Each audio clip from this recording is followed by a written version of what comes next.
Halo Sobat Komsos, ketemu lagi di program Bisik Bincang Asik bersama Komisi Komsos Keuskupan Bandung.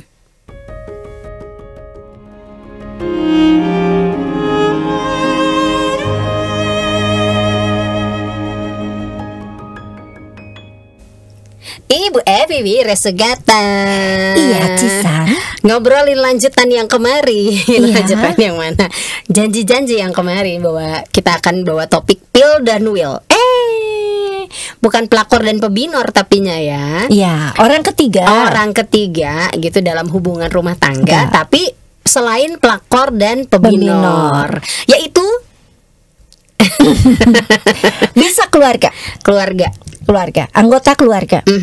Kita akan ngobrolin lebih spesifik atau ya pokoknya ini adalah anggota keluarga ya. Bisa adik kakak, Oke. bisa orang tua. Mengerucut gitu. Dan ngerucut lagi biasanya ibu mertua atau saudara perempuan. Wah, kenapa bapak mertua atau saudara laki-laki tidak disinggung?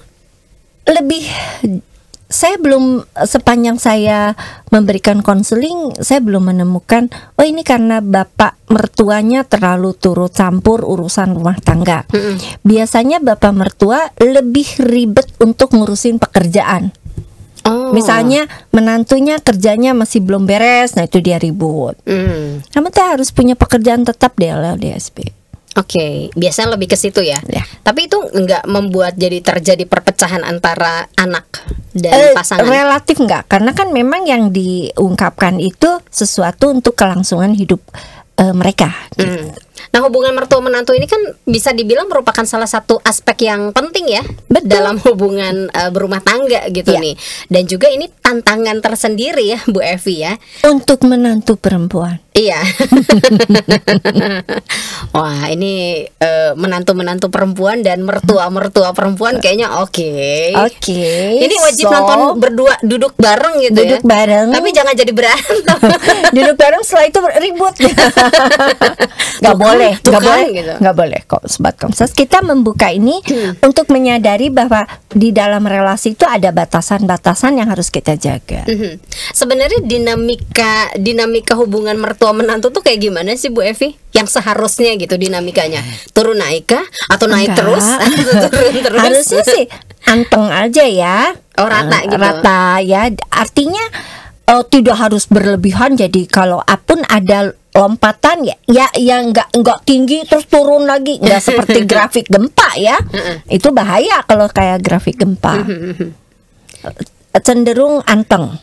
Oh, berarti kalau misalnya kayak gitu tidak ada turut campur di dalam rumah tangga anaknya ya? Ada, tapi mungkin ada. tidak mengubah apa ya ikatan yang banyak. Kan agak geras, bukan agak geras sih, sebenarnya gerah ya kalau misalnya ada orang ketiga ya, maksudnya mertua gitu yang ikut campur dalam hubungan rumah tangga, bukan? Betul.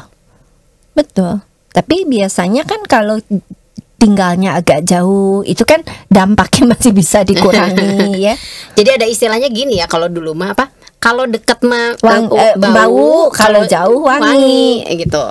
Nah, sebaiknya kalau misalnya setelah menikah kita berpisah rumah dong kalau misalnya kita tidak mau ada masalah dengan rumah tangga. Belum tentu. Oh, belum tentu ya? Belum tentu. Tidak menjamin berarti. Tidak menjamin. Pada beberapa kasus yang saya tangani itu ya udah pisah rumah. Mertuanya datang ke rumah hanya untuk ngecek cara masak dan lain sebagainya. Ya kan, kalau cara masak ataupun cara kita untuk melakukan sesuatu kan kita punya cara tersendiri ya. Betul. Pasti akan berbeda dengan orang lain Iya. kan Bu Evi. Kenapa harus dicek? Karena menurut dia yang paling tahu suamimu adalah saya. Tapi kenapa kamu mengizinkan dia menikah dengan aku? Ya itu untuk kelanjutan keturunan keluarga ini. Ada yang seperti itu. Oh, biasanya apa kalau misalnya ibu mertua selalu seperti itu kepada terutama kepada Anak ya, laki. anak laki ya? Karena dia nggak rela mahkotanya diserahkan kepada menantu. Ini rata-rata berapa persen? Banyak. Sebagian besar ya seperti itu ya, kalau ya kehadiran mertua di dalam keluarga, terutama relasi ibu mertua dengan menantu perempuan. Yang tadi takut kehilangan atau tidak mau mahkotanya itu diambil. Dan dia Kan pengennya beda, menjadi orang yang selalu diperhatikan. Ada yang seperti itu. karena gini loh, kalau misalnya kita anggaplah kerajaan ya, kan ada kaisar, ada permaisuri, Ada ibu suri. ibu suri, kan beda kan dudukannya gitu Bu Tapi Evi. kan dia nggak, ibu suri itu kan hanya simbol. Dia kan biasanya kalau di itu udah nggak punya peran banyak. Iya, tapi tetap dihormati kan. Iya. Nah, kalau bisa dalam posisi seperti itu, relasi ini tidak rusak gitu ya. Yang sering terjadi adalah ketika seorang ibu merasa dia yang paling tahu anaknya. Dan dia harus make sure bahwa anaknya itu diperlakukan dengan baik. Enggak salah sebagai orang tua, dia punya kasih sayang, perhatian. Yang kurang bijaknya adalah kita harus juga melepas anak ini menjadi dewasa dan matang. Jadi kan tugas orang tua itu pertama pengasuhan, kedua pendidikan, kemudian mencarikan pekerjaan, ya, kemudian mengantar dia kepada pernikahan, ya. Nah, kalau ketika kita sudah memenuhi sampai ke pernikahan, artinya tugas kita adalah mundur, hanya menjadi pemantau. Idealnya Seperti itu. Jadi kalaupun kenyataannya kenyataannya pada ibu-ibu yang menjadi orang ketiga di dalam rumah tangga anaknya adalah ibu-ibu yang dominan dan dia merasa saya yang paling tahu anak saya. Berarti itu yang menjadi penyebab hubungan menantu dan mertua itu nggak akur. Nggak akur. Rata-rata Sementara itu. si istri kan juga merasa, loh, saya sebagai istrinya tuh saya berhak loh mengatur rumah tangga saya seperti ini. Bahkan ada yang datang interiornya itu diatur. Karena dia bilang saya yang paling tahu anakku, suamimu itu maunya situasi yang seperti apa. Naruh gambar ini harus di sini, ada yang sampai seperti itu, San. Tapi mungkin anaknya jengah juga kali, Bu. Enggak. Ada yang jengah, ada yang menikmati. Oh, ya, oke. Yang menikmati dulu. Ya karena dia merasakan ya memang nyaman ya. Orang tuanya memenuhi semuanya, dia nyaman. Ya tinggal bilang dong sama pasangannya. Ya belum tentu pasangan tuh setuju. Misalnya Ya, yang diskusi. berlebihan, ya. Kan ada pasangan yang maunya bangun tidur segala sesuatu sudah beres. Sementara di rumah itu nggak ada pembantu. Nah, ketika minta itu mungkin pasangannya ngomong, kalau kerja kan sama-sama, gue juga kerja, lu juga kerja. Jadi kita bangun pagi-pagi bareng, kita beresin bareng-bareng. Oh enggak. Nah, itu mungkin di keluarganya yang menganut paternalistik. Jadi anak laki-laki, ayah, itu simbol yang menjadi rajanya. Jadi yang perempuan yang bekerja. Nah, ketika itu terjadi kan si istri nggak terima karena mungkin istrinya lahir di keluarga yang moderat, Ya. dimana sama-sama semua punya sumbangan ya untuk pekerjaan. Nah ini kan kalau ini yang nggak berubah, minta ini juga nggak mau, kan ujungnya jadi ribut. Kalau lahir dengan Pola yang sama sih sebenarnya nggak akan terlalu masalah banget gitu nggak ya. akan terlalu masalah. Kalaupun misalnya ibunya turut campur, si anak akan ngomong, udahlah Bu, saya ini udah nikah, kita udah punya tanggung jawab kok, kita ngerti. Emang seberapa berani sih anak untuk protes sama ibunya?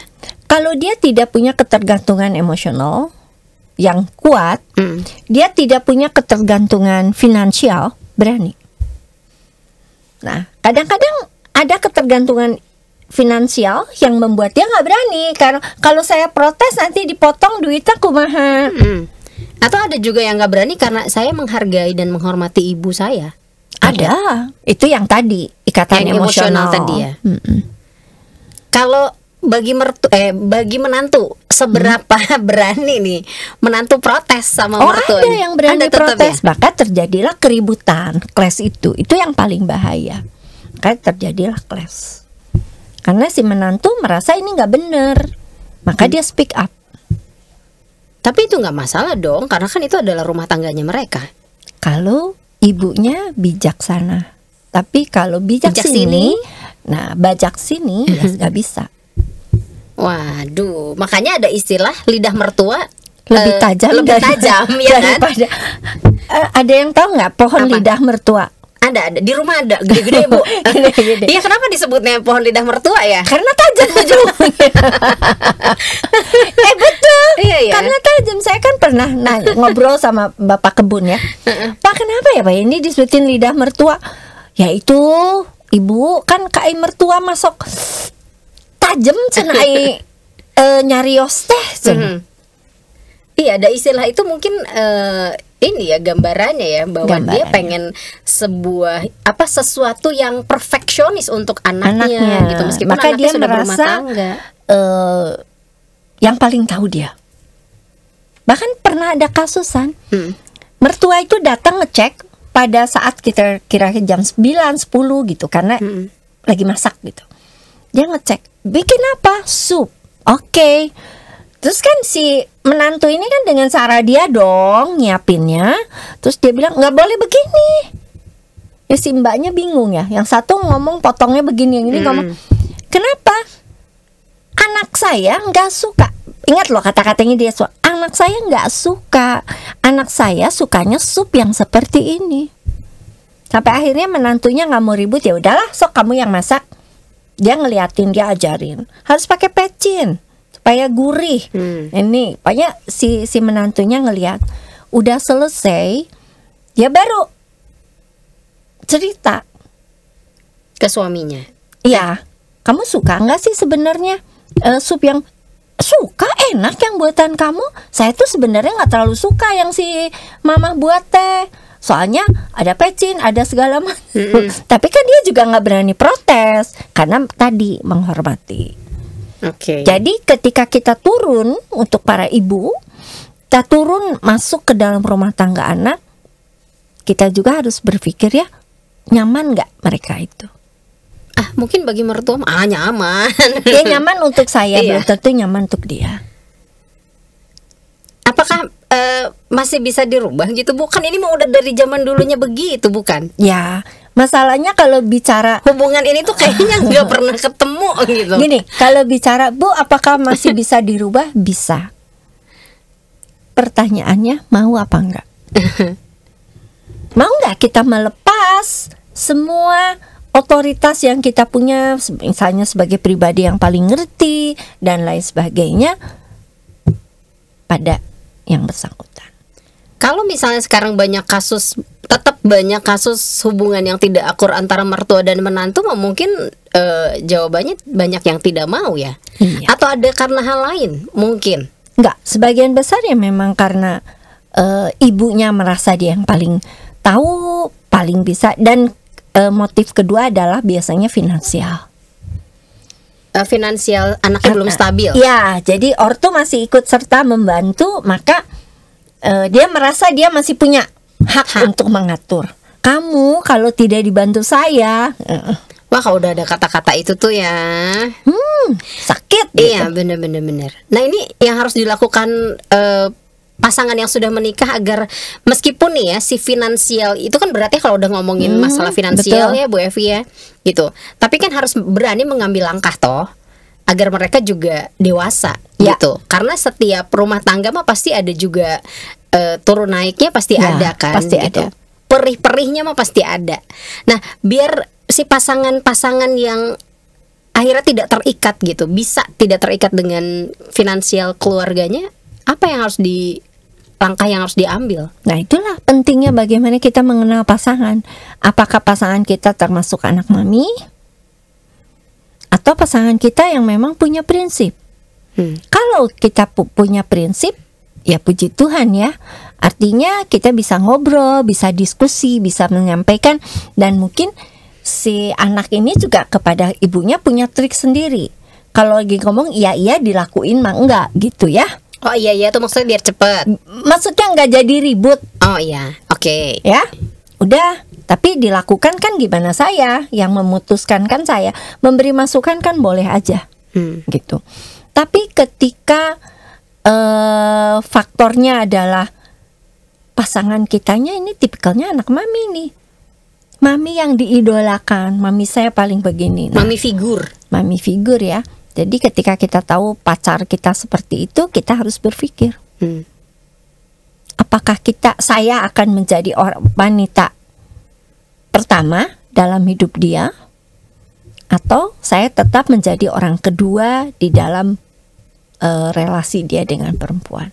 Bukan sebagai selingkuhan atau apa, bukan. Tapi tetap yang mempunyai pengaruh, mempunyai makna banyak itu tetap ibunya. Misalnya ada yang seperti itu. Ketika itu terjadi, kita dari masa pacaran harus siap. Sanggup nggak kalau dia nggak berubah, saya begini. Terima. Jangan sampai ketika menikah baru shock. Ternyata sampai seperti ini gitu. Saya nggak sanggup kalau begini gitu. Sudah terlambat. Sudah terlambat. Apalagi kalau nikah secara Katolik ya.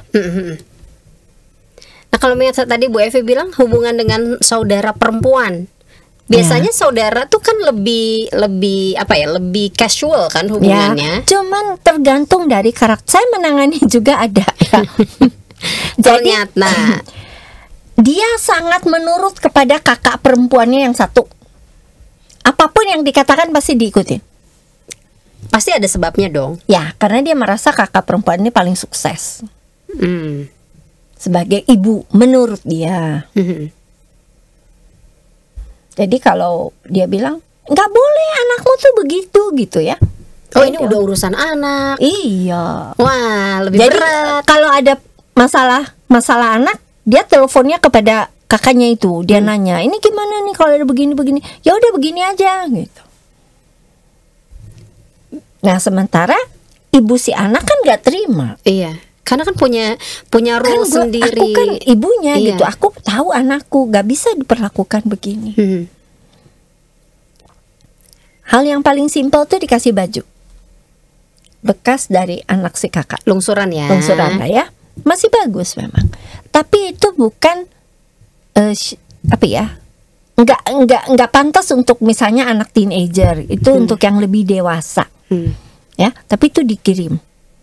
Nah, terus istrinya kan pilih.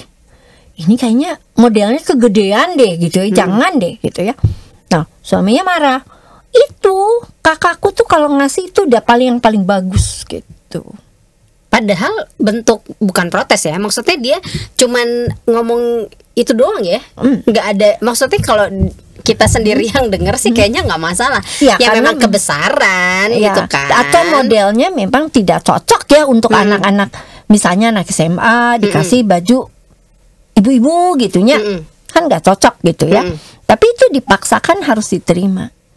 Sampai akhirnya istrinya ngalah. Ya udahlah yang diambil yang ini, yang ininya enggak, dikembalikan, ngambek. Ada yang begitu, tapi ada juga yang biasa-biasa aja kan. Ada yang biasa ngasih lungsurannya, terserah. Kalau yang pilih cocok aja. ambil, yang enggak kamu boleh kasih ke siapa aja. Ada yang seperti itu. Yang ini sister figur, yang tadi mami figur. Mami figur. Serba salah jadinya ya. Iya. Jadi kalau misalnya kita bagaimana menghadapi suami yang anak mami? Seandainya memang kita kan pas masa pacarannya, tadi Bu Evi bilang kalau sudah ditilik dan sanggup gak kita? Akhirnya kita bilang sanggup, ya menikahlah akhirnya. Nah, kalau di dalam perjalanan itu ada seperti itu. Iya, ternyata kita aduh capek ya gitu. Nah, ini bagaimana kita dealing with itu gitu Bu Evi? Yang pertama kita harus sadari bahwa ini konsekuensi. Kan kita udah tahu. Merubah juga nggak mungkin ya. Yang bisa kita lakukan adalah mengajak pasangan kita, suaminya adalah untuk menjadi orang tua yang bisa menjadi role model untuk anak. Nggak mudah, tapi itu yang selalu ingatkan. Kalau menurut pendapat kamu, ya nanti nanya dulu, nggak usah. Kamu aja dulu, menurut kamu tuh gimana? Ya kalau menurut aku sih sebenarnya begini. Oh ya udah oke, gitu. Ternyata besoknya berubah karena sudah dapat bisikan gitu. Emang akan sesulit itu ya Bu Evi ya? Kalau yang mame figur akan selalu bawa ditanya pasangannya gimana menurut kamu, nanti dah aku tanya mami dulu. Apa-apa mami gitu. Atau kakak ada yang seperti itu memang. Karena biasanya itu kan kena kepada pribadi-pribadi yang tidak percaya diri. Kayak kemelekatan gitu ya Bu Evi Ya, ya? kelekatan kepada satu figur tertentu. Itu kalau misalnya sudah menikah bisa dilepas nggak sih sebenarnya? Bisa, kalau dia punya keberanian dan dia yakin bahwa dia mampu melakukan itu. Yang jadi problem itu kan orang tua yang terlalu protektif itu kan membuat si anak menjadi tidak percaya diri bahwa dia punya kemampuan untuk melakukan sesuatu. Padahal anaknya sudah usia menikah, sudah punya istri, sudah punya pasangan gitu kan? Ya, ya tadilah soal masak sederhana ya. Iya sederhana tapi itu bikin nyakitin ribut. gitu Iya, ya. bener. Atau yang lain itu misalnya soal tadi ada yang cerita beresin ranjang. Kadang-kadang kan orang bangun tidur udah mandi dulu apa dulu ya. Udah mepet nih, udah mau kerja, udahlah ranjang mah nanti aja pulangnya. Nah ibunya datang diberesin. Terus udahnya diomongin, tuh kan belum bisa beresin ranjang juga. Ini mereka udah nikah nih, udah ini pengen aja masih mami nih yang turun tangan gitu. Berarti sebenarnya meskipun ada kejadian kayak gitu, mertua juga harus ngerem. Ya, merem aja. ngerem. Biarin aja. Itu membuat masalah enggak? Kan enggak lah, soal ranjang nggak diberesin mah itu urusannya mereka belatak gitu kan. Tapi kan ada yang bilang, aduh sepet mata mama ngelihat kayak gituan. Ya mama jangan lihat. Emang ada yang berani ngomong. Saya. Aduh. Jadi dulu ibu saya tuh waktu almarhum masih hidup, dia suka ngomel. Tuh kakakmu di rumah teh ngepel gitu pernah. Ya, sekarang Lebaran tah ku istrinya disuruh ngepel, disuruh nyuci baju. Kami ngomong anak-anak yang perempuan, sudahlah biarkan aja. Kalau itu mereka sudah rumah tangga, ngatur rumah tangga mereka, biarkan aja. Kalau mereka bahagia, mah yang penting mah bahagia udah. Ya udah jadinya terima, belajar terima. Iya, kalau misalnya begitu, Bu. Nah, simpel ya kesannya ya sobat Komsos. Iya. Bener nih gitu kan, bisa langsung gitu. Enggak sekali dua kali. Kan orang tua tuh pasti ngomongnya berkali-kali ya San ya. Dan setiap kali ngomong ya kita ngomong, udahlah kan udah nikah. Kan kita nggak bisa ngedampingin terus-menerus. Udah biarkan dengan pasangannya. Itu mungkin kesepakatan mereka lah. Yang penting mah mereka bahagia, nggak ribut. Itu kan yang diharapkan kita sebagai keluarga. Nah kalau misalnya ada yang gak terima, banyak kan ya? Banyak yang seperti itu. Makanya kalau ini saudara-saudara yang lainnya, mari berpikir dengan waras. Terutama keluarga yang perempuan. Karena kalau kamu dibegitukan juga oleh mertua kan gak enak. Nah itu tipsnya. Tapi kalau mereka semua ada kesepakatan yang sama.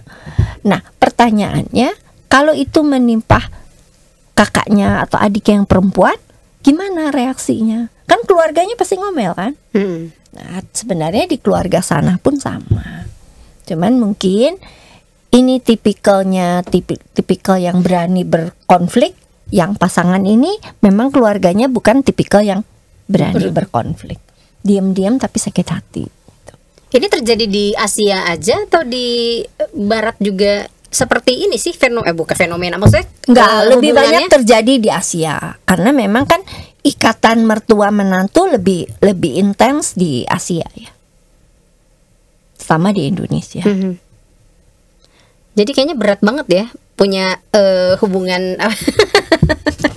makanya pernikahan kan orang tua Asia, tuh gitu. Selalu mengingatkan bahwa menikah di Asia itu adalah menikah dengan keluarga, bukan menikah dengan satu orang. Iya benar sih. Ya? Yang kedua yang harus diingat juga bahwa menikah di dalam kultur Asia itu menikah tidak hanya menikah yang udah boleh tinggal gitu ya, enggak, keterikatan dengan lingkungan sekitar juga banyak. Misalnya tidak dengan, kadang-kadang tetangga ikut ngatur gitu. Aduh, tolong tetangga ya. Tapi ada Stay kan away from my family. memberikan masukan. Iya. banyak Bu Evi.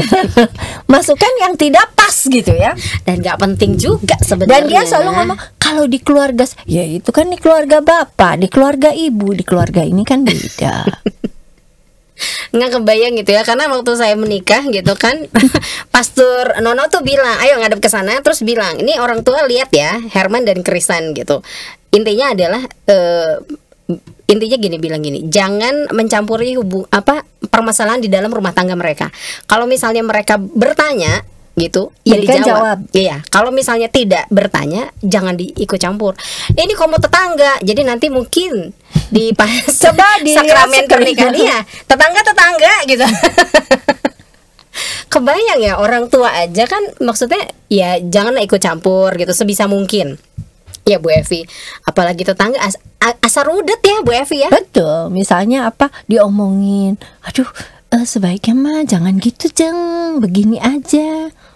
Apalagi kalau misalnya belum punya anak, tuh kan makanya kalau misalnya kayak gitu tuh ya, oh langsung gosip, bahan gosip jadinya. Betul, pagi di kompleks ya.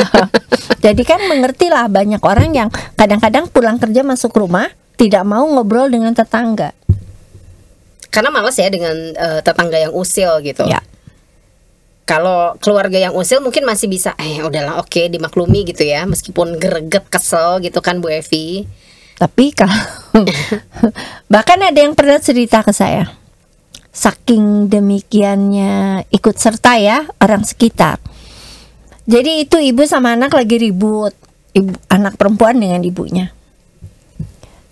Di grup lingkungan gereja tiba-tiba muncul cerita, tuh kan itu tuh gara-gara anaknya giling, pada anaknya ada di situ di grup. Terus konyol kan, dia lupa mungkin, ups. Iya betul, konyol kan, Delete for everyone. enggak, tetap nempel, nggak sadar sampai anak yang dibicarakan itu ngomong, iya tante saya ada kok di sini, jadi saya juga ngerti. Tapi tante tahu nggak kejadian yang sebenarnya seperti apa? Ih tante era ih. Nah,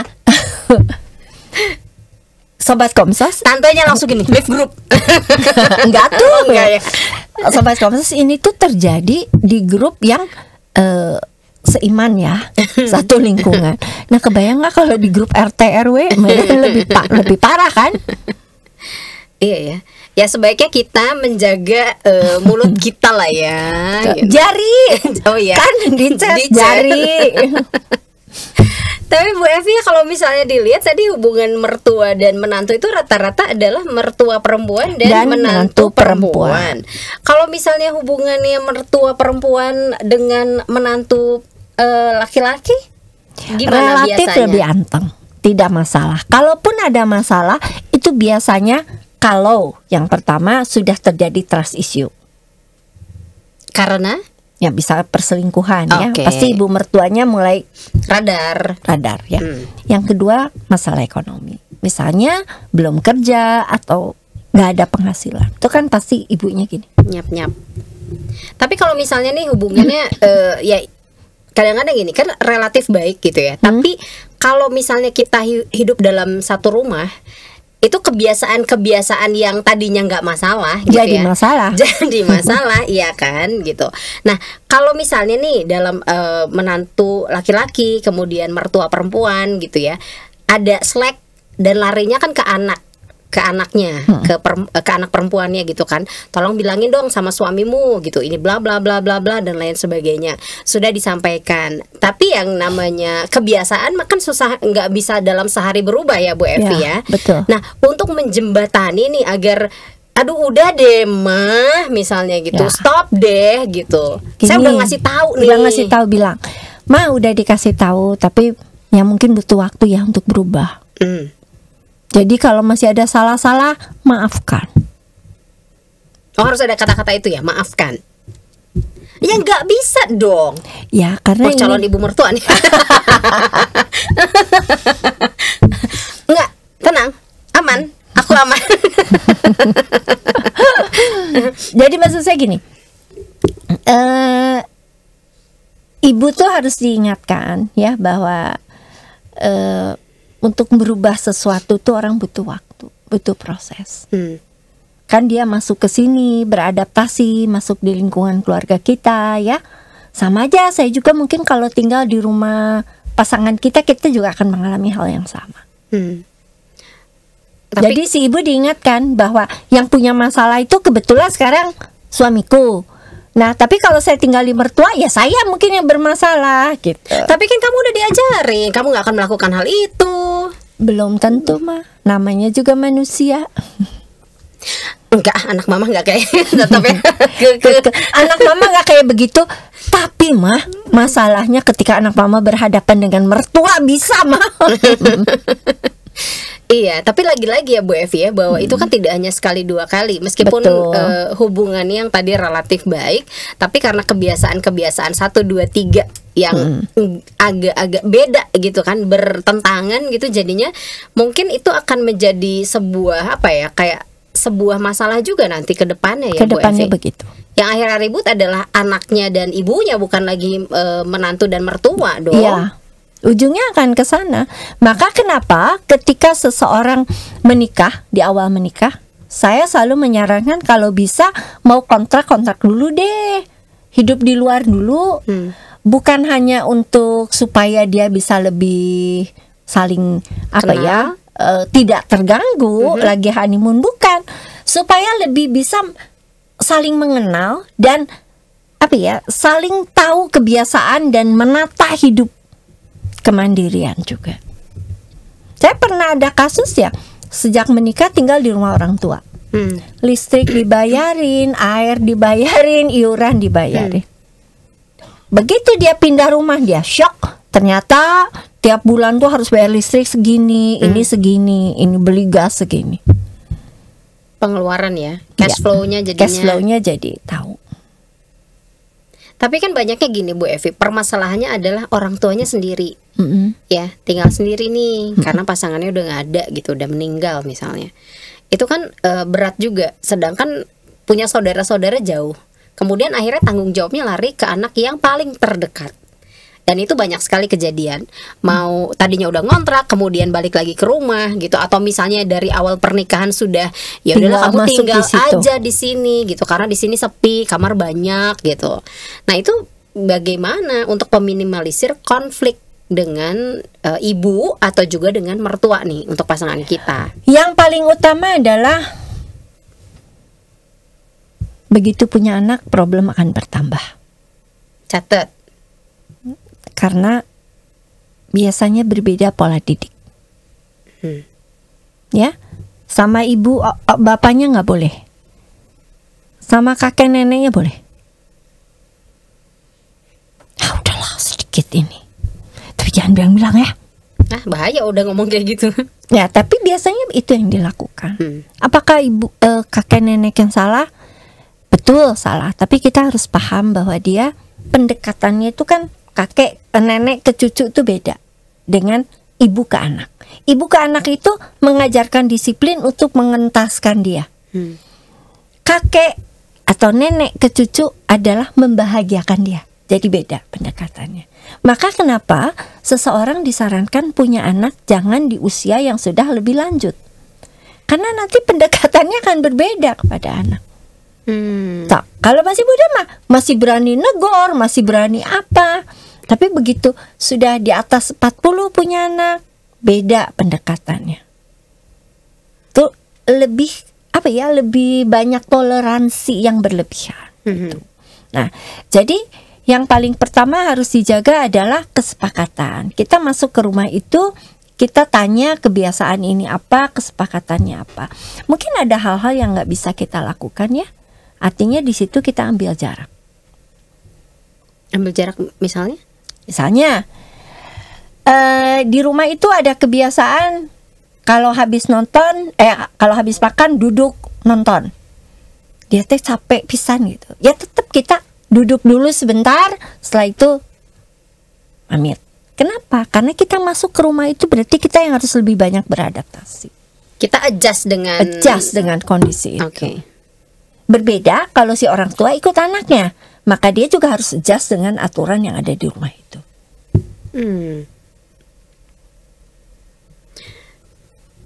Iya, lagi-lagi kan ya tidak semudah teori yang kita Betul. obrolin ya, karena di kenyataannya di lapangan itu pasti banyak nggak bisa Bu Evi seperti itu, tidak segampang itu gitu, karena konflik itu akan terus bisa lebih sering terjadi gitu kan.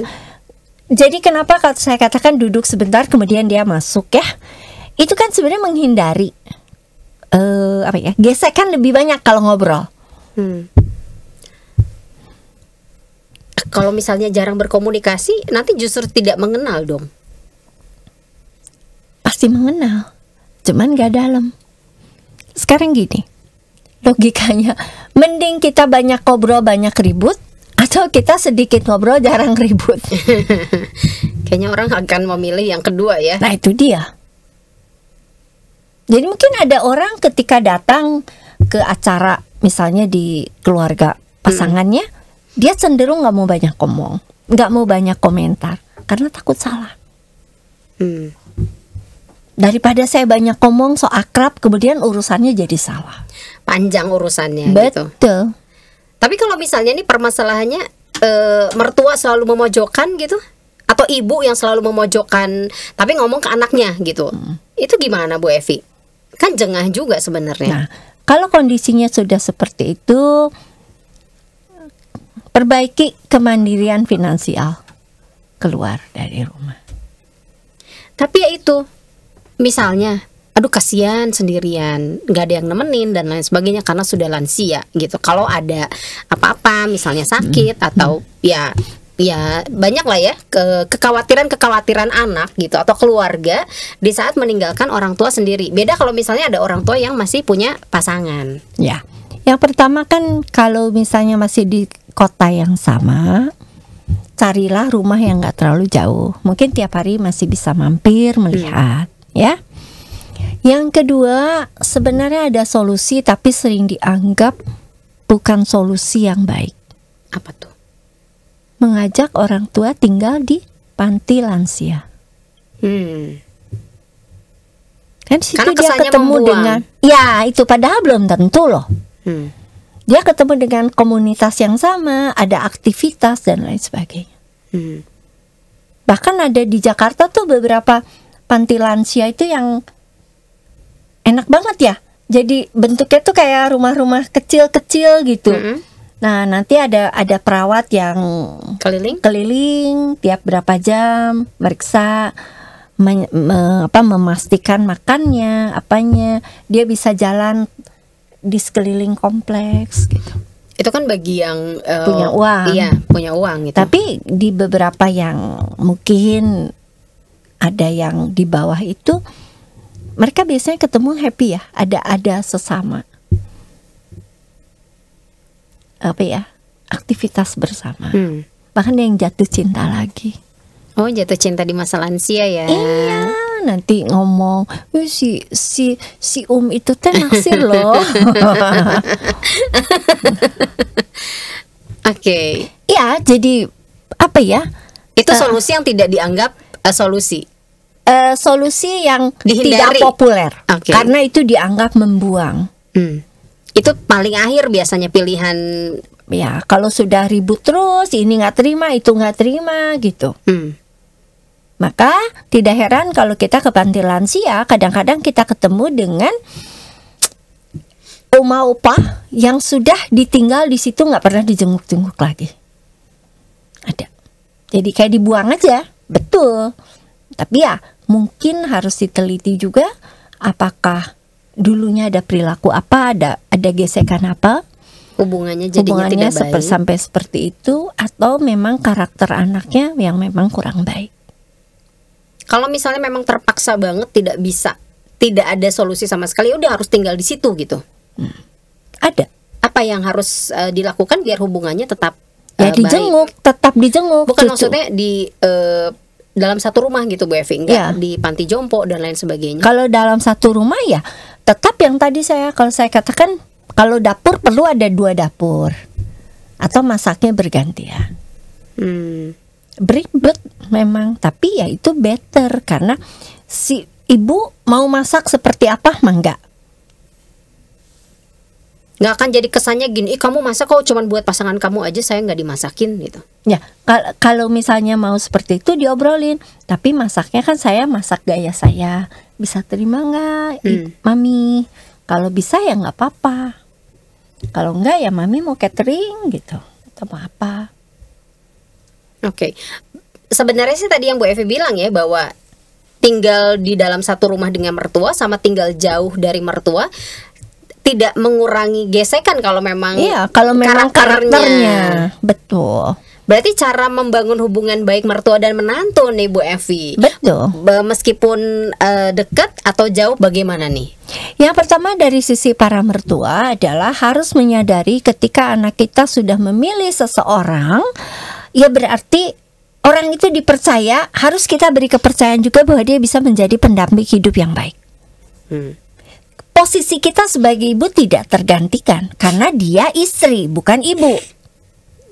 Ya, tapi kita nggak perlu berlomba untuk mengambil perhatian dari anak kita. Tuh, untuk para ibunya, mertuanya. Untuk menantunya, sadari bahwa tidak mudah melepas atau kehilangan peran yang tadinya jadi nomor 1 menjadi nomor 2. Ya, jadi pahami, berikan waktu, tapi tetap tegas. Ini aturan dalam keluarga kita. Maka ajaklah pasangan untuk bicara dan menentukan aturan. Apakah perlu juga bahwa ada obrolan satu meja, Betul. ya, dengan mertua juga? Ya, pada akhirnya ketika yang pertama harus sepakat dulu anak dan menantu ya. Oh, anak dan berarti pasangannya Iya, berdua sepakat itu dulu ngobrol. Ya mau begini. Nah, nanti bicarakan dengan ibunya. Jadi pun meskipun ini kan udah ada obrolan, meskipun nanti terjadi ketidaksepakatan dengan orang tua, tapi mereka sudah punya kesepakatan bersama, bisa dipegang itu ya. Iya, dan itu akan lebih mudah untuk ngobrol. Saya pernah ada kasus tidak dengan ibu mertua, tapi dengan, karena udah meninggal, tapi dengan kakak mertuanya, kakak ipar gitu. Nah, ini soal urusan rumah. Jadi mereka pada pulang kerja, cul aja si istri yang kebetulan ibu rumah tangga harus ngeberesin semuanya. Ah, ya itu PR juga tuh, benar-benar. PR banget gitu dia bilang. Jemput anak, ngajar anak, beresin rumah. Dia punya dogi 3, ngurusin dogi, punya kucing 2 yang super nakal. Waduh. Gitu ya. Nah, jadi kalau ngasih makan ya memang kakak ipar saya yang memberi makan. Tapi kotorannya yang si dogi ya, yang kucing kan disiapin pasir, pupis di situ. Iya. Ya. Bu, kalau ngepel saya mah udah nggak pernah nyapu. Pel aja dulu, baru setelah itu diserut kotorannya. Oh, cara saya gitu. Ya, dia bilang dibandingkan saya harus nyapu dulu katanya. Belibet Bu katanya.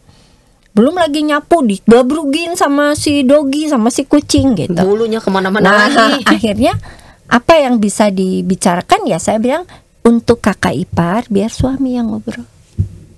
Itu kan adik kakak. Itu kan lebih mudah untuk ngomong dibandingkan dengan kamu. Akan tersampaikan dengan baik kah? Lebih baik dibandingkan dengan soal bagi-bagi tugas aja gitu. Sementara suaminya tuh kerja tapi harus diberi perintah. Maka bicarakan dengan suami, tugas kamu tiap hari itu ini bantu. Kalau ada yang di luar itu, saya akan ngomong. Tapi minimal dia dikasih guide apa yang harus dilakukan. Oke, Bu Evi. Berarti si kebiasaan itu tuh tetap ya. Kalau dalam satu rumah untuk kakak ipar juga tetap harus diobrolin ya, bahwa batasan-batasannya mana nih gitu, biar saya nggak capek sendiri juga. Begitu juga dengan kalau kita tinggal bersama dengan mertua gitu ya, dengan orang tua juga gitu. Karena kadang-kadang masak juga jadi masalah ya, misalnya dia masak banyak, ini 2 nggak suka, nggak dimakan kan? Iya, mubazir jadinya. Mubazir. Bu, masa saya harus makan sop 3 hari gitu ya? Jadi hal-hal simpel seperti itu. Apakah ada misalnya penting nggak misal bahwa kalau misalnya sudah menikah, dia bukan menantu saya tapi anak saya, dan dia bukan itu mertua harusnya. saya, dia ibu saya gitu. Harusnya seperti itu. Cuman pemahaman tentang ini anak saya, ini ibu saya, itu tidak boleh diartikan secara harfiah. Maksudnya? Harus dipahami dengan bijaksana. Karena gini, sudah mami anggap anak sendiri, ditegur, diapain, ngomong dengan, karena saya mah biasa ngomongnya seperti ini gitu ya, tapi nyakitin. Ingat loh, ada bekas mertua. Ada bekas menantu juga. Jadi si menantu juga dalam bereaksi, bersikap ya harus jaga itu. Oke. Ibu saya, tapi kan nggak ada bekas ibu mertua. Yang ada bekas ibu mertua, yang nggak ada bekas ibu kita. Jadi setiap gesekan tuh bisa menimbulkan luka. Dan awalnya kan orang walaupun punya masalah biasanya diem. Beledaknya nanti gede. Kayak gunung es ya. Betul. Sebenarnya hubungan mertua dan menantu ini bisa harmonis ya, Bu Bisa. Evi. Bisa terjalin harmonis, bisa terjalin dan baik. dengan baik kalau masing-masing yang terlibat menyadari posisinya dan tanggung jawab. Oke, sama-sama ngerem lah ya. Ya, dan selalu positive thinking. Oke, Bu Evi, mungkin banyak nih. Aduh, masih ada yang belum ditanyain, Krisan, belum diobrolin nih, Bu Evi gitu. Mangga ditanyakan Mangga ya, nanti ditanyakan. kita jawab. Di kolom komentar aja nih Sobat Komsas. Bu Evi, apa yang ingin disampaikan kepada Sobat Komsas nih? Oke, untuk Sobat Komsos, untuk para ibunya ya, ketika anak kita sudah memilih seseorang, relakan. Beri kemandirian, belajar untuk tutup mata. Ya, yang penting apa yang kita harapkan dari keluarga anak kita bisa tercapai. Kadang-kadang apa yang menurut kita baik tapi mungkin tidak cocok untuk atau kurang bijak, kurang pas dengan keluarga mereka. Jadi kita juga bukan sempurna, mereka juga dalam prosesnya. Untuk para menantu, ingat bahwa tidak akan ada pasangan kita tanpa ada ibunya. Oleh karena itu, dudukan para ibu ini di posisi yang baik. Minta pendapat boleh ya, tapi juga harus punya pendirian sendiri. Tapi sekali tanya, ajak ngobrol, hargai itu. Oke, Bu Evi, semoga di luaran sana ya Aman-aman saja. Iya, hubungan mertua dan menantu itu bisa lebih harmonis pastinya ya. Dan ini obrolan kita pada malam hari ini tuh bisa membantu lah yang punya masalah hubungan yang kurang harmonis ya, Bu Evi. Kalau sudah pada posisi yang sangat riskan, jangan sungkan untuk meminta bantuan profesional. Itu. Selalu ya, Selalu. selalu itu gitu. Jangan malu, jangan sungkan, jangan ragu.